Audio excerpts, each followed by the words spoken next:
Jake Martinez stood in the main hall of Kepler Prime Station and tried not to look as nervous as he felt. The massive space station spun slowly through the void between star systems, serving as neutral ground for the first major peace talks between Earth and 12 alien empires. Jake wiped his sweaty palms on his formal diplomatic uniform and checked his translator device for the 10th time in 5 minutes. The 28-year-old anthropologist from Houston had dreamed of this moment since joining the Earth Diplomatic Corps 3 years ago now. He was here representing humanity alongside Ambassador Rick Thompson and Captain Lisa Rodriguez of the starship Horizon Edge. The other species present looked like something from his wildest dreams and nightmares. Combined tall insectoid beings with crystalline wings chatted with blob-like creatures that changed colors as they spoke. Near the refreshment area, a group of beings that looked like walking trees discussed trade agreements with reptilian humanoids whose scales shifted between silver and gold. Jake had studied all of these species in training, but seeing them in person made his heart race with excitement and terror. The Valdorian delegation looked exactly like the classical descriptions of angels. If angels were 9 feet tall and had skin that glowed with soft blue light, their leader nodded politely to Jake as he passed. The Kethari representatives resembled oversized otters, standing upright, wearing elaborate robes, covered in geometric patterns that hurt to look at directly. But it was the Crimson Talon Empire delegation that made Jake stop walking entirely. Their leader stood near the central platform surrounded by 4 bodyguards, who looked like they could tear through steel with their bare hands. She was easily 7 feet tall, with 4 muscular arms and skin that looked like polished obsidian. Her hair was jet black with streaks of deep red, and her eyes were the color of amethysts. She wore armor that seemed to be made from the same dark metal as her skin, with intricate designs carved into every surface. Ambassador Thompson had briefed Jake about Warlord Zixandra. During their approach to the station, the Crimson Talon Empire controlled nearly a quarter of known space, and their military might was legendary. They had never lost a major conflict, and their warriors were trained from childhood to be perfect soldiers. Zixandra herself was the heir to the Talon throne, and commanded a fleet of over 10,000 warships. Jake watched as various alien diplomats approached her with obvious respect and caution. She spoke in clipped tones, and her bodyguards never relaxed their vigilance. Everything about her radiated power and danger, yet something about her caught his attention beyond mere intimidation. During the formal dinner, Jake found himself seated 3 tables away from the Talon delegation. He spent most of the meal trying to identify the various alien foods on his plate, while listening to Captain Rodriguez discuss trade routes with a delegation of purple-skinned humanoids who communicated through musical tones. The dinner was nearly over when Jake decided to visit the dessert station located near the center of the hall. It gave him a chance to observe the other species without seeming rude. He was examining what appeared to be glowing fruit when he heard a deep voice behind him. Warlord Zixandra stood close enough that he could see the intricate patterns carved into her armor up close. Her forearms moved with fluid grace as she selected items from the dessert display. Her presence made Jake feel like a child standing next to a statue of some ancient war goddess. She noticed him watching and turned those violet eyes in his direction. Jake felt his face turn red, but managed to smile politely. "Your people have interesting customs," she said. Her voice carried the weight of absolute authority, but there was something else there to curiosity. Maybe Jake tried to think of something intelligent to say. His training had covered basic diplomatic protocols, but standing this close to someone who could probably bench press a small car made his mind go blank. "Well, you are quite striking yourself," he managed to say. The words tumbled out before he could stop them. Zixandra's eyes widened slightly, and Jake rushed to continue. "I mean, your armor is incredible, and I would love to learn more about your culture. Maybe we could discuss it over dinner sometime." Hall went completely silent. Jake looked around, confused. Why had everyone stopped talking? The purple-skinned aliens had stopped their musical conversation mid-note. Even the blob creatures had frozen in place. Their color shifting had halted, leaving Then an alarming shade of bright yellow Zixtra stared at Jake for what felt like an eternity. Her four hands had gone very still, and her bodyguards had shifted into defensive positions. Jake wondered if he had accidentally insulted her somehow. His translator was working fine, so the words should have come through. "Correctly, your boldness is acceptable," she said finally. Her voice carried a strange tone that Jake could not identify. The silence stretched on for another few seconds before normal conversation gradually resumed. Jake noticed that many of the other aliens kept glancing in their direction. Some looked shocked, while others seemed excited. Captain Rodriguez appeared at Jake's elbow moments later. Her expression was carefully neutral, but Jake could see tension in her shoulders. "Mr. Martinez," she said politely, "I believe Ambassador Thompson would like to speak with you." Jake nodded to Zixandra, who was still watching him with those intense violet eyes. She gave him a slight nod in return that somehow felt more significant than it should, have as Rodriguez guided him away. Jake caught snippets of excited whispers from various alien delegations. The Veldorians seemed particularly animated there, blue glow flickering rapidly as they spoke in hushed tones. "What was that about?" Jake asked as they walked toward where Ambassador Thompson waited. Rodriguez glanced back toward the Talon delegation before answering quietly, "I am not entirely sure, but I think you may have just made this mission much more complicated." Ambassador Thompson was standing near a large window that showed the starfield beyond. Kepler Prime, his usually calm demeanor showed cracks of stress as he watched Jake approach. "Mr. Martinez," Thompson said without preamble, "do you have any idea what just happened over there?" Jake shook his head honestly. "No, sir, I was just trying to be polite." Thompson rubbed his temples slowly. "Dr. Wright is consulting the cultural database right now, but I have a very bad feeling about this. The Talon delegation has requested a private meeting for tomorrow morning." "Why is that bad?" Jake asked. Because Thompson replied, "In 300 years of recorded Talon history, they have never requested a private diplomatic meeting with any species they had not either conquered or formed a military alliance with." Jake felt his stomach drop as the implications sank in. He looked back toward the desert station where Zixandra was still visible. Her bodyguards had formed a protective circle around her, but she was looking directly at him across the crowded hall. When their eyes met, she raised one of her four hands in what might have been a greeting, or might have been something else entirely. Jake raised his own hand uncertainly. In response, the gesture sent another wave of excited whispers through the nearby alien delegations. Sighed deeply Mr. Martinez, "I think you may have just changed the course of human galactic relations forever." Jake stared out at the stars beyond the station window and wondered how asking someone to dinner could possibly cause such a reaction. He had a sinking feeling that tomorrow morning was going to bring answers he really did not want to hear. In the distance, through the transparent aluminum of the observation deck, Jake could see the running lights of dozens of ships. The Talon fleet hung in space, like predatory birds waiting for some unknown signal. Whatever he had accidentally done, it was clearly much bigger than a simple dinner invitation. Jake woke to the sound of alarms screaming through the corridors of the horizon. Edge red warning lights flashed across the walls of his small quarters as he scrambled out of bed. The ship was shaking slightly, which meant something very large was happening outside. He pulled on his uniform and rushed toward the bridge, passing crew members who looked as confused as he felt. Lieutenant Ben Parker was running in the opposite direction, carrying what looked like emergency equipment. The bridge was chaos when Jake arrived. Captain Rodriguez stood at the center, barking orders while her crew worked frantically at their stations. The main view screen showed something that made Jake's breath catch in his throat. Ships surrounded them everywhere.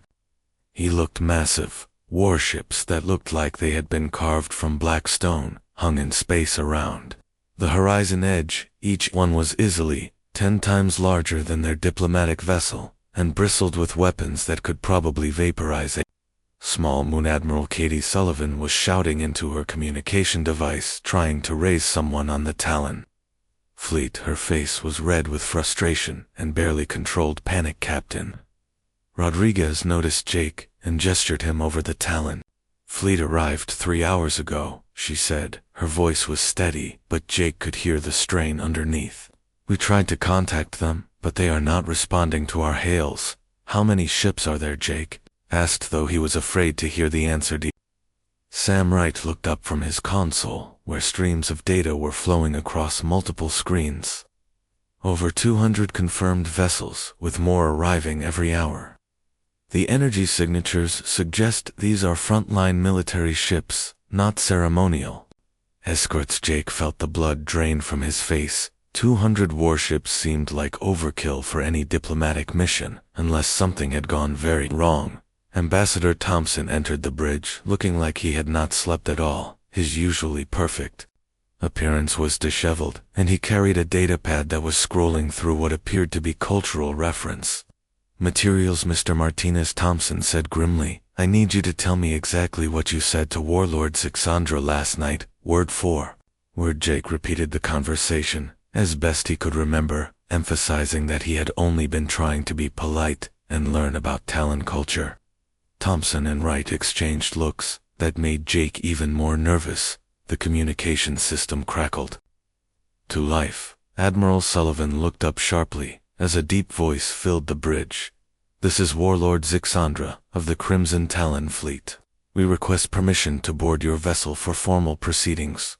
Straightened her uniform and activated the reply channel. This is Captain Rodriguez of the Earth vessel Horizon Edge. You have permission to dock, Warlord Zixandra. Jake noticed that none of the humans had mentioned what these formal proceedings might involve. 30 minutes later, Jake stood in the main shuttle bay watching as a Talon transport ship approached through the magnetic field that kept the atmosphere inside. The ship was sleek and predatory, looking like a metal bird of prey. Its hull was the same dark metal as Zixandra's armor. The transport settled onto the deck with barely a sound. The cargo ramp lowered, and Zixandra emerged, followed by 6 heavily armed guards.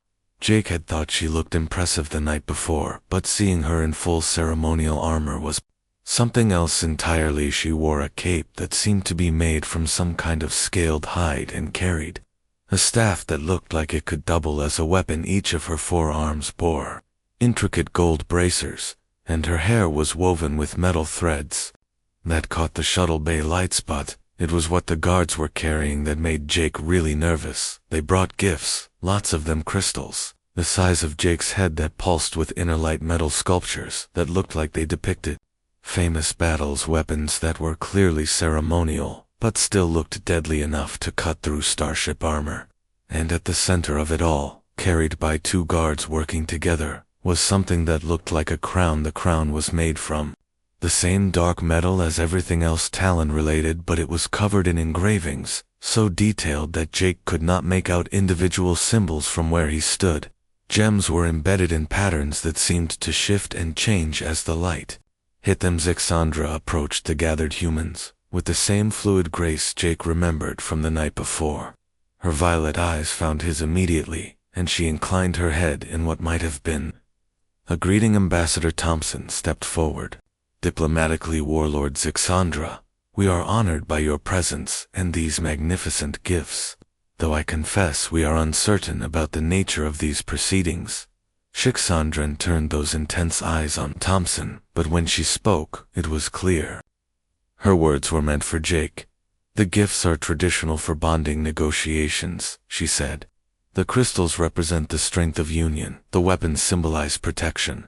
The crown signifies acceptance of status.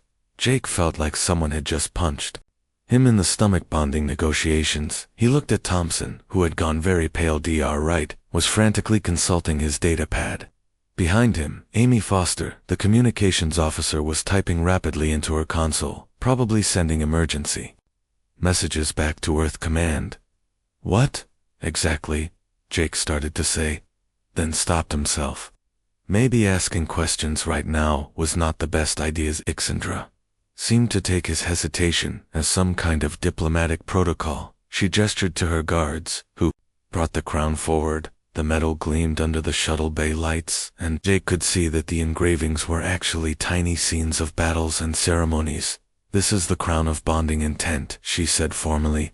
In accepting this, you acknowledge The beginning of union negotiations between our peoples. The shuttle bay was completely silent, except for the hum of life support systems. Jake looked at the crown, then at Zixandra, then at the 200 warships that surrounded their vessel. He had a feeling that refusing this gift might not be an option. The crown was beautiful in an intimidating way.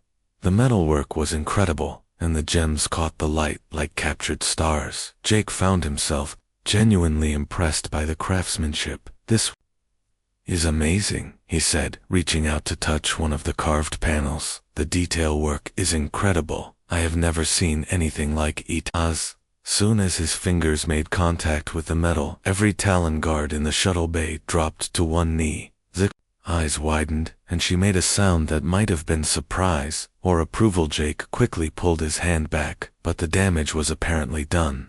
The guards remained kneeling, and Zixandra was staring at him with an expression he could not read. "The bonding is acknowledged," she said in a voice that carried clearly through the shuttle bay. "Let the fleets bear witness." More alarms started going off. Captain Rodriguez was getting reports from her crew that ships were arriving from multiple directions.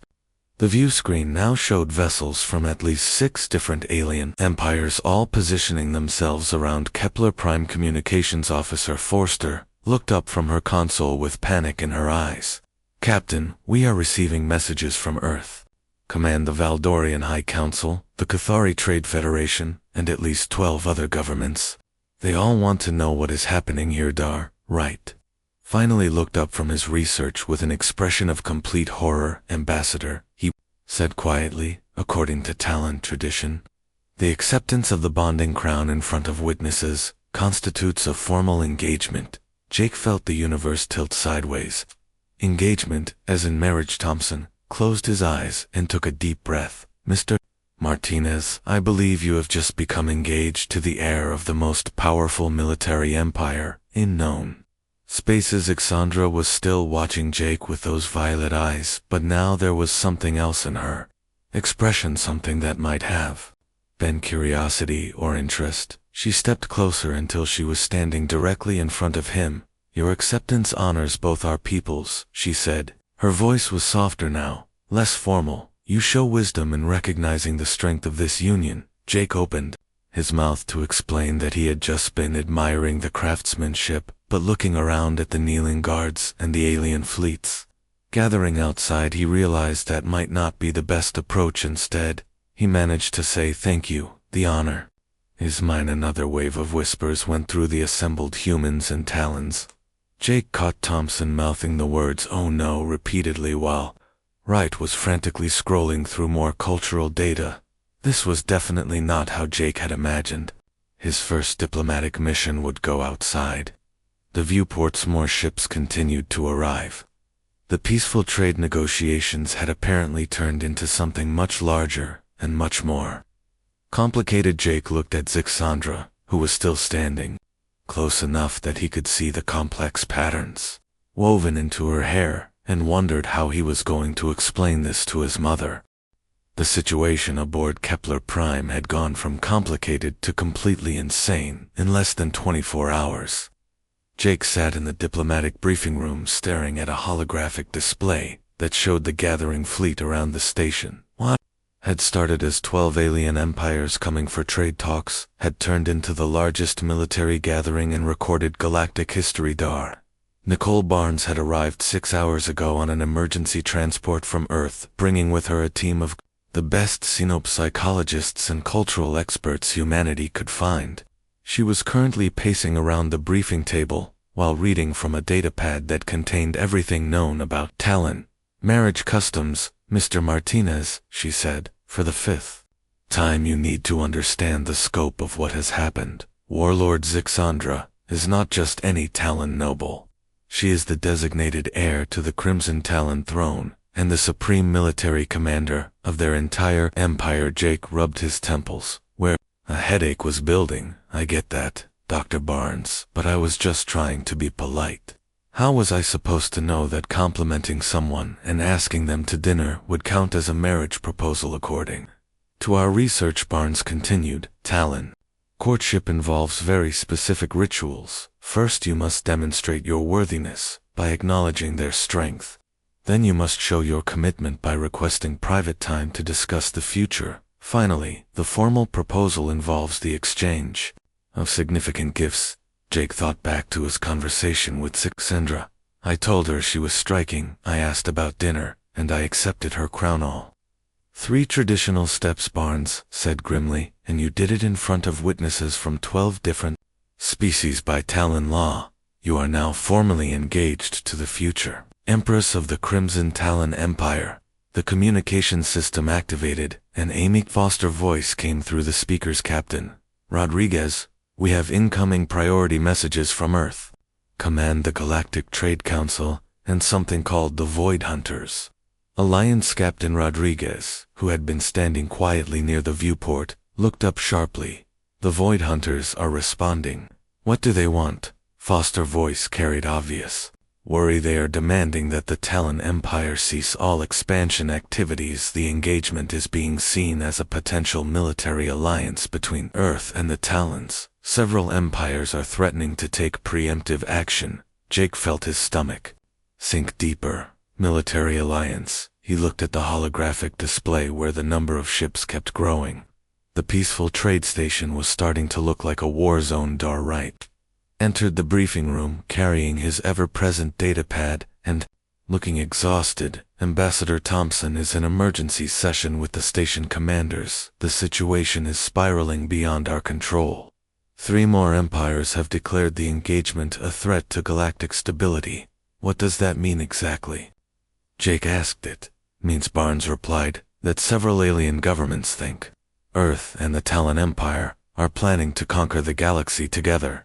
Your accidental engagement is being treated as a strategic military alliance. Through the viewport, Jake could see Talon ships moving into defensive formations. Their black holes looked like predatory birds against the starfield. Other fleets were doing the same, creating a complex dance of potential violence around the station. The briefing room door opened, and Zixandra entered, followed by 2 of her guards. She had traded her full ceremonial armor for something slightly less intimidating, but she still radiated power and authority. Her 4 arms moved with controlled grace as she approached the table. Jake Martinez, she said formally. I request private audience to discuss bonding arrangements. Barnes stepped forward diplomatically. Warlord Zixandra, we appreciate your patience with our cultural confusion. Perhaps we could clarify some aspects of the engagement. Perseshix. Sandra turned those violet eyes on Barnes, but her expression remained focused on Jake. Your mate has shown proper form in all traditional requirements, she said. The bonding crown was accepted before witnesses. The fleets have gathered to observe the union ceremonies. Jake stood up feeling like he was walking into a minefield. Warlord Zixandra, I think there might be some misunderstanding about my intentions. Her head tilted slightly, which Jake was learning meant she was either confused or intrigued. You questioned the validity of your own actions. No, Jake said quickly. I just want to make sure we both understand what happened. I was trying to learn about your culture, not necessarily proposing marriage. Something that might have been amusement flickered in Zixandra's eyes. Your species values directness, she observed. This is noted and appreciated, Dr. Barnes cleared her throat. Warlord Zixandra, perhaps you could help us understand Talon bonding customs from your perspective. Isengent turned to address the room, though her attention remained primarily on Jake. Among my people's strength is valued above all else. A potential mate must demonstrate 3 qualities. They must recognize the worth of their chosen partner, they must show commitment to learning our ways, and they must accept the responsibilities of union. She gestured toward Jake with one of her 4 hands. Your Jake Martinez has shown all 3 qualities. His acknowledgement of my capabilities was properly phrased. His request for private instruction showed appropriate commitment. His acceptance of the bonding crown demonstrated readiness for responsibility. Jake realized that from Zixandra's perspective, his nervous attempts at diplomacy had looked like carefully planned courtship rituals. The fact that he had been genuinely confused and awkward had somehow made him seem more authentic. But Jake said carefully, what if someone performed those actions without understanding their meaning? Would that change anything? Zixandra considered this question with obvious seriousness. Intent matters, she said finally. But so do actions. Your species is new to galactic culture. Perhaps ignorance excuses some breaches of protocol. There was something in her tone that suggested she might be more aware of the cultural confusion than she had initially let on. Jake found himself wondering if she was as trapped by tradition as he was. The communication system activated again. Captain Rodriguez, we have an urgent situation. 3 Void Hunter dreadnoughts have jumped into the system. They are demanding the immediate dissolution of the Earth. Talon Alliance. Rodriguez cursed under her breath. Red alert, all hands to battle stations. Through the viewport, Jake could see the massive ships that had just arrived. Void Hunter vessels looked like they had been designed by nightmares. All angles and spikes with holes that seemed to absorb light. The 3 dreadnoughts were each larger than entire Talon. Battle Group Sixandra straightened, and her guards moved into protective positions around her. The Void Hunters seek to prevent our union, she said to Jake. They fear the strength our combined peoples would possess. Jake looked from the approaching enemy ships to Zixandra, and realized that the situation had moved far beyond cultural misunderstandings. They were now in the middle of what might become a galactic war. Did not sign up for this, he muttered. Sixtra heard him, and something that might have been sympathy crossed her features. You show wisdom in recognizing the complexity of leadership, she said. Many who seek power fail to understand its burdens, though. Alert klaxons were getting louder, and Jake could feel the station beginning to move as its defensive systems came online outside the viewport. Dozens of different fleets were taking positions in what looked like the prelude to the largest space battle in galactic history. Dar Barnes was frantically trying to establish communication with Earth Command, while Wright attempted to contact the other alien delegations. The peaceful trade summit had become a powder keg, and Jake was standing at the center, holding what appeared to be the fusee. Sixandra moved closer to Jake and spoke quietly. Your people value honesty above protocol. This is unusual, but not without merit. Perhaps there is wisdom in your accidental courtship that planned alliances lack. Jake looked into those violet eyes and saw something he had not expected. Intelligence, yes, and strength, certainly, but also genuine curiosity about him and his species. Maybe Jake said we can figure out a way through this that does not involve anyone getting blown up. Sixandra smiled for the first time since he had met her. The expression transformed her face from intimidating to almost approachable. Your optimism is either courage or madness, she said. Both are valued among my people. The first energy blast lit up the viewport as someone opened fire. Jake realized that whatever happened next, his quiet life as a junior diplomat was definitely over. The battle outside Kepler Prime had lasted 6 hours, and ended only when Admiral Katie Sullivan managed to establish a temporary ceasefire between all factions. Now Jake stood in a private meeting room aboard the station, looking out at a fleet arrangement that resembled an armed camp more than a diplomatic gathering. Xingqian sat across from him at a simple metal table. Her ceremonial armor had been replaced with what appeared to be a more practical military uniform, though she still managed to look intimidating. The 2 guards she had brought stood near the door, but far enough away to allow private conversations. Jake had requested this meeting after spending the morning with Dr. Barnes, and her team of cultural experts, the psychologists, had given him a crash course in Talon society, history, and customs. Most of what he learned made his accidental engagement seem even more impossible to resolve. Warlord Zixandra, Jake began trying to find the right words. I need to be completely honest with you about what happened between Usher. Violet eyes focused on him with the intensity he was beginning to recognize. Go on, she said. Yesterday, when I spoke to you at the dinner, I genuinely did not know about Talon courtship customs, Jake said. I was nervous and trying to make polite conversation when I complimented you and asked about dinner. I thought I was just being friendly. The way humans usually interact when meeting new people. Alexandra tilted her head in the gesture Jake was learning meant she was processing information, so your actions were not calculated courtship behavior. Not at all, Jake said with relief that she seemed to understand. I study alien cultures for Earth, but this was my first actual diplomatic mission. I was completely unprepared for the complexity of interspecies communication. There was a long pause while Zixandra considered this revelation. Jake found himself studying her face, trying to read her expression. Her features were sharp and angular, but not unkind. There was intelligence in her eyes, and something that might have been humor. Your honesty is unexpected, she said finally. Among my people, political marriages are arranged through careful negotiation and strategic planning. Personal feelings are considered secondary to military advantage. Jake felt a spark of hope. Maybe we can find a way to resolve this without anyone losing face or starting a war. Zixandra leaned back in her chair, which required some adjustment since she had 4 arms to position. Your species approaches problems differently than mine, she observed.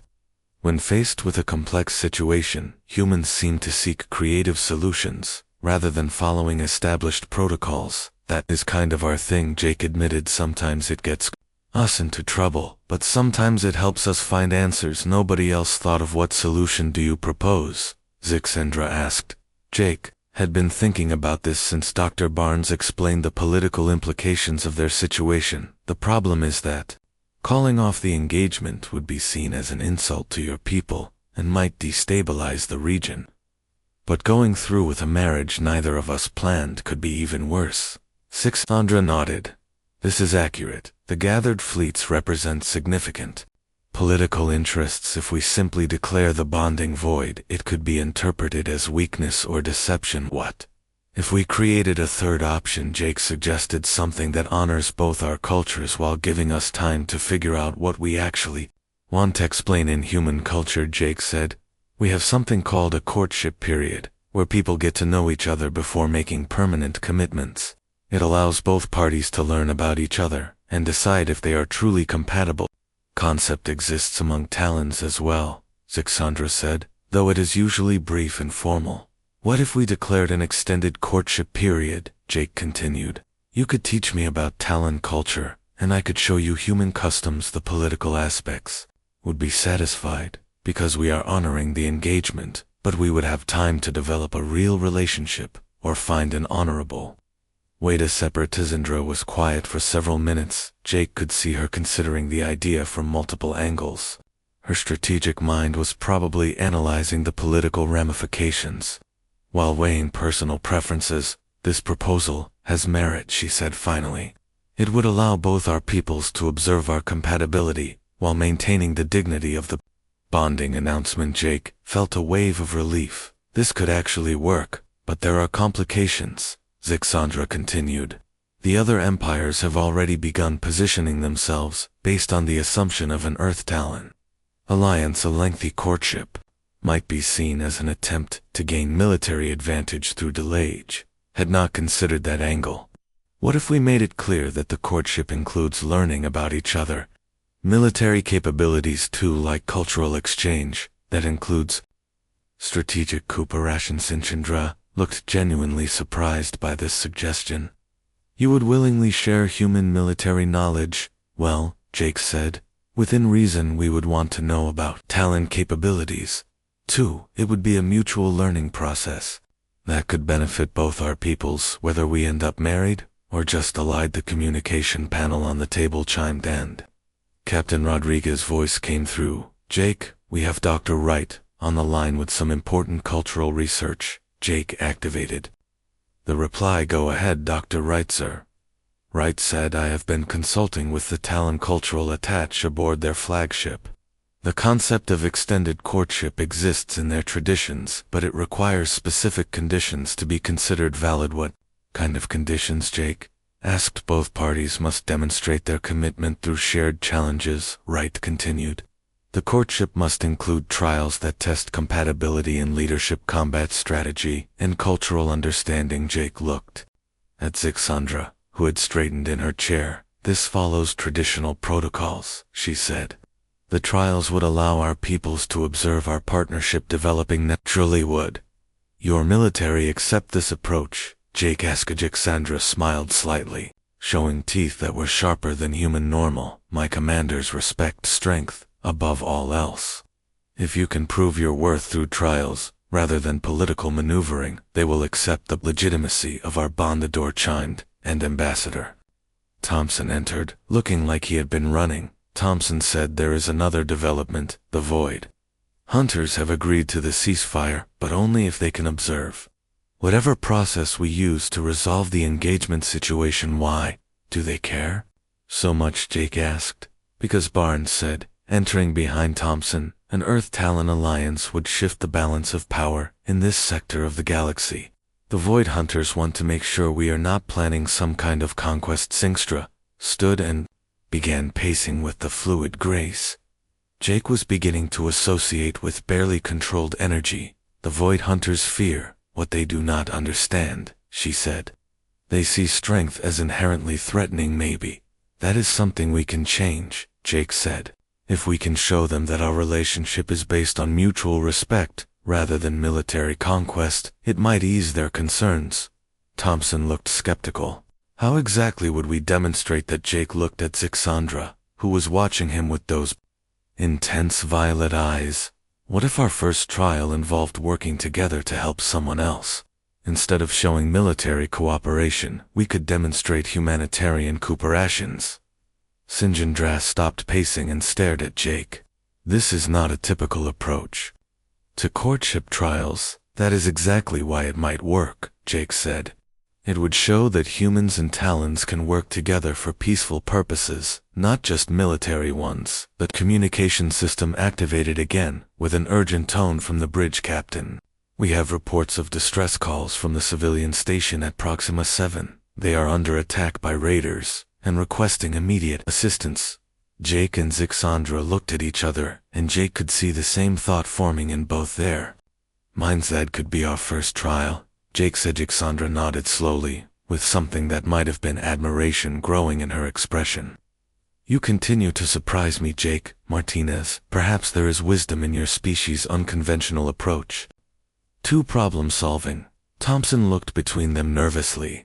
"Are you suggesting we launch a joint rescue mission as some kind of engagement trial?" "Why not?"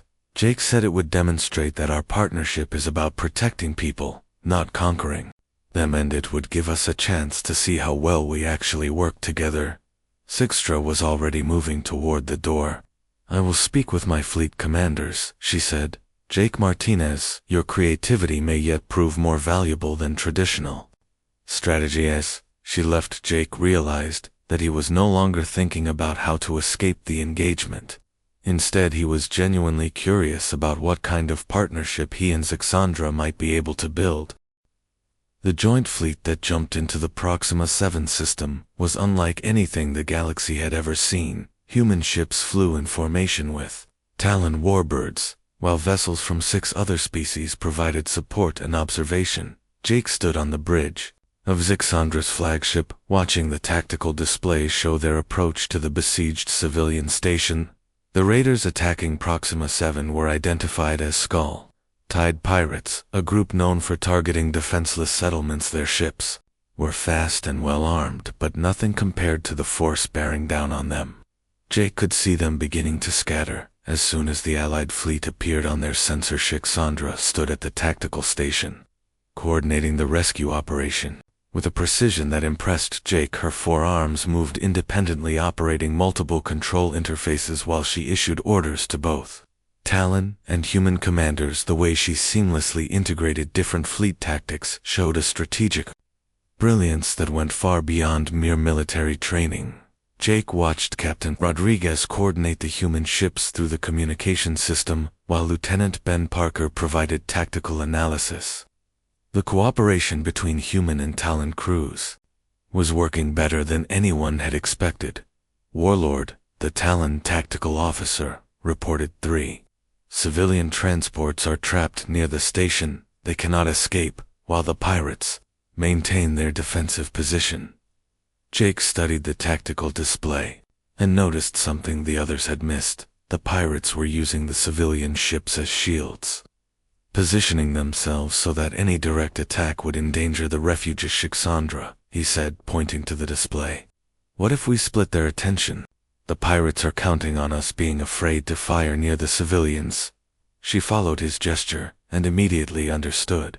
Your species' tactical thinking is unconventional, but sound. What do you propose? Jake outlined his plan using human ships to create a distraction on one side, while Talon forces moved to rescue positions. The key was making the pirates think they were facing a standard military engagement, while actually executing a rescue operation. The plan required precise timing and coordination between species who had never worked together before, but as Jake watched the operation unfold, he realized something remarkable was happening. The human emphasis on adaptability combined perfectly with Talon's strategic discipline. Began implementing Jake's suggestions, while adding her own tactical refinements. The result was a rescue operation that saved all 3 civilian transports, while capturing most of the pirate fleet. The entire engagement lasted less than 2 hours, and resulted in 0 casualties among the defenders. As the last refugee transport reached safety, Jake felt something he had not expected. Pride, not just in the successful mission, but in what he and Zixandra had accomplished together. The return journey to Kepler Prime gave Jake time to process what had happened. During the battle, he had seen Zixandra in her element, commanding fleets with natural authority, while remaining open to his tactical input. She had treated his ideas as valuable contributions, rather than amateur interference. More importantly, Jake had begun to understand what Dr. Barnes meant about the political implications of their relationship. The combined human and Talon forces had been incredibly effective. Their different approaches to problem-solving complemented each other in ways that created something stronger than either species could achieve alone. When they arrived back at Kepler Prime, the gathered alien fleets had taken notice. Reports of the successful rescue mission were spreading throughout the diplomatic community. The same empires that had been threatening military action were now requesting meetings to discuss potential cooperation. Ambassador Thompson met Jake in the docking bay as he transferred back to the horizon edge. Mr. Martinez, he said, the political situation has changed dramatically.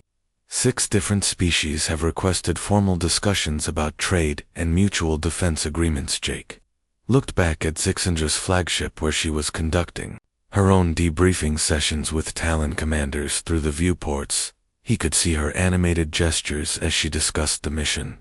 The sight made him smile in a way that surprised him. Dr. Barnes approached, carrying her ever-present datapad, and looking excited rather than worried. For the first time since arriving, Jake, the rescue mission has demonstrated something unprecedented to species with completely different tactical philosophies working together as equals. What does that mean for the engagement situation? Jake asked. Barnes smiled. It means you have options beyond simple marriage or separation. The success of your partnership has created political possibilities that did not exist before. Over the following weeks, Jake found himself spending more time aboard Talon ships, learning their culture and strategic methods. Zixandra visited human vessels to understand Earth technology and social structures. What had begun as a diplomatic necessity was becoming a genuine friendship, built on mutual respect and shared curiosity. The formal courtship trials continued, with Jake and Zixandra working together on various challenges. Some were traditional Talon tests of strategic thinking, others were human-style problem-solving exercises. The combination proved remarkably effective at demonstrating their compatibility as partners during one particularly complex negotiation with the Cathari Trade Federation. Jake realized that he no longer thought about the engagement as something he needed to escape. Instead, he found himself genuinely considering what a permanent partnership with Zixandra might offer both their peoples. 3 months after their first meeting, Jake and Zixandra stood together in the main council chamber of Kepler Prime, addressing representatives from dozens of species. The station had been transformed from a simple trade hub into the center of what was becoming the largest interspecies alliance in galactic history. The formal question had been put to them: would they proceed with the traditional Talon bonding ceremony, or seek an alternative arrangement? Jake looked at Zixandra and saw the same intelligence and strength that had first impressed him, but also something new, a genuine partnership. that had grown from accidental beginnings into something neither of them had expected. We propose a new form of alliance, Jake said, addressing the assembled delegates. One based not on conquest or political necessity, but on the recognition that different species can accomplish more together than Aper. Sixandra stepped forward, her forearms moving in a formal gesture of alliance. Rather than a traditional bonding, we offer ourselves as permanent ambassadors between our peoples, united in purpose, but free to grow as individuals and leaders. The proposal sent excited murmurs through the diverse crowd. Dr. Chris Morgan, who had arrived to oversee the expanded diplomatic mission, made notes frantically, while various alien delegates consulted among themselves. The vote was unanimous. The Jake-Sixandra alliance, as it came to be known, was officially recognized as a new form of interspecies cooperation, one that honored both Talon traditions and human innovation while creating something entirely unprecedented. Later, as Jake and Sixandra watched the celebrations from the observation deck of Kepler Prime, he reflected on how much had changed since his nervous arrival at the Peace Summit. No, Jake said, I never did get that dinner I originally asked you about. Sixandra made the sound that Jake had learned was Talon laughter. Perhaps we should remedy that oversight, she said. After all, we have much to discuss about our future plans. Jake smiled as he watched the ships of a dozen different species sharing space in peaceful cooperation. Sometimes the best diplomacy really did come from honest mistakes and the willingness to see where they might lead. The galaxy was a big place, but it felt a little smaller and much more friendly than it had 3 months ago, and Jake Martinez, formerly a nervous junior diplomat, was now part of something that might change the course of history. Not bad for someone who had just been trying to be polite.